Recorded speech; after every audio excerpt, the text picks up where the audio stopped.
is gonna be here. Hola, He's gonna espero be estén here bien. soon. Regresamos a la reflexión de todos los domingos. Hoy ya ha pasado el tiempo de Pentecostés.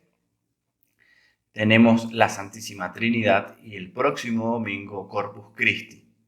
Con estos dos últimos cierra este periodo y comenzará el tiempo ordinario.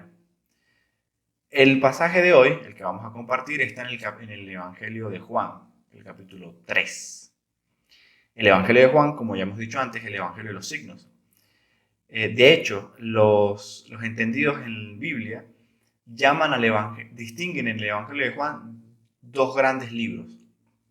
Uno lo llaman el libro de los signos, el otro lo llaman el libro de la hora o la hora de Jesús. El de los signos va del capítulo 1 al 12 y el de la hora de Jesús del 13 al 20. Hablar de esto nos puede llevar mucho tiempo, así que vamos a ir cerrando cada vez más el contexto. El pasaje de hoy se encuentra en el libro de los signos. En el libro de los signos hay el primer gran signo que hace Jesús en el Evangelio de Juan, está en las bodas de Caná. Ese es el capítulo 2. Jesús convierte el agua en vino. Él cierra la idea diciendo que Jesús es la novedad que nos trae Jesús. El capítulo siguiente es la historia de Jesús y Nicodemo. Nicodemo es un maestro de la ley que va a ver a Jesús de noche. Sin duda, la historia de Nicodemo es la respuesta al signo de las bodas de Caná, que es de alguna manera la novedad de Jesús, ya lo he dicho antes.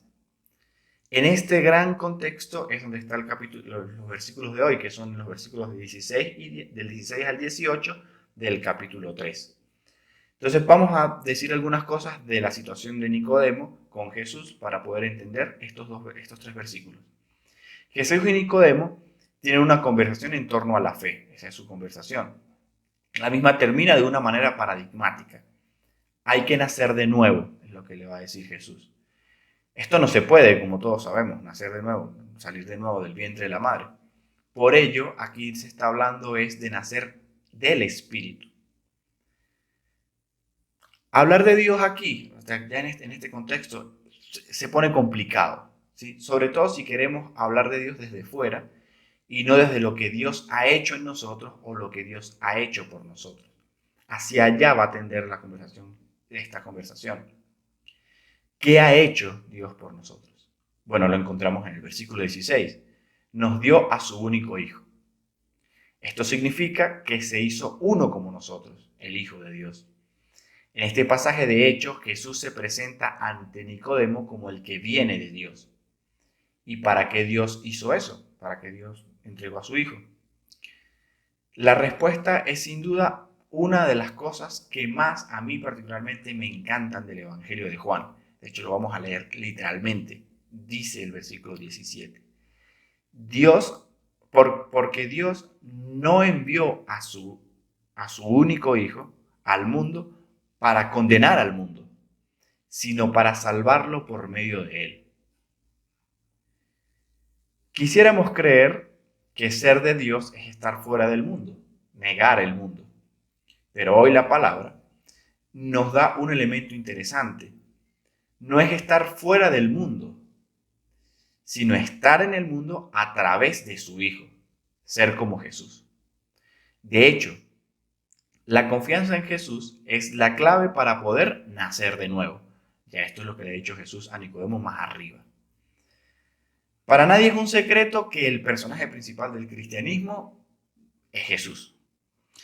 Él se convierte como el tamiz por el cual todo debe pasar. Hagamos unos ejercicios. ¿Qué sabemos de Dios? Bueno, que es el Padre de Jesús. ¿Qué sabemos del Espíritu Santo? Bueno, que fue la promesa que Jesús hizo a sus discípulos. ¿Qué sabemos de la Santísima Trinidad? Es complicado, ¿no? Sabemos que Jesús nos ha dicho que Dios es Padre y que la única manera de reconocerlo así es por medio del Espíritu, que nos da el impulso para reconocerlo. La Trinidad no se explica. La Trinidad se vive. Se hace experiencia del amor del Padre en el Hijo. Estas cosas nos pueden sonar bien complicadas de conceptualizar. Dios Padre, Dios Hijo, Dios Espíritu Santo. Seguro si nos ponemos a hablar sin antes no vivir. Eso era lo que le pasaba a Nicodemo. Él quería entender, pero no testimoniar, no vivir lo que decía, lo que quería entender. Hacer suyo las consecuencias de llamar a Dios Padre. ¿Y cuál es la consecuencia de llamar a Dios Padre? Sin duda, que todos somos hermanos. Y como hermanos debemos vivir, si es que queremos vivir en el mundo como Jesús vivió. Feliz domingo, nos seguimos viendo y adelante. Chao.